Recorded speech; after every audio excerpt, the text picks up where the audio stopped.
રાજકોટ શહેરના ભુવનેશ્વર વિસ્તારમાં બાપજી એવન્યુ ખાતે એક એવન્યુ એપાર્ટમેન્ટના 6ઠ્ઠા માળે એના છત ઉપર એક ડેડ બોડી મળેલ છે. જે મરણજનાનું નામ છે અબ્બાસ જીવભાઈ મર્ચન્ટ છે. મૂળ મુંબઈના રહેવાસી છે, પણ પરંતુ અહીંયા છેલ્લા ઘણા સમયથી અહીંયા રહે છે.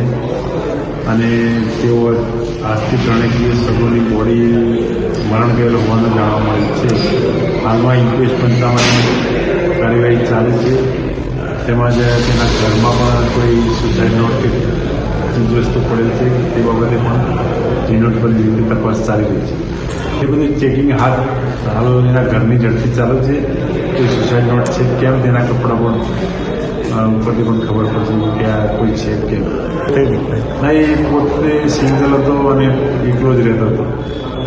એમના પરિવારજનોને એના 2 બહેનો છે, એમાં એક બેન એના નીચેના ફ્લોર ઉપર રહે છે, આ 5મા ફ્લોર ઉપર રહે છે, એના બેનને 4થા માળે રહે છે.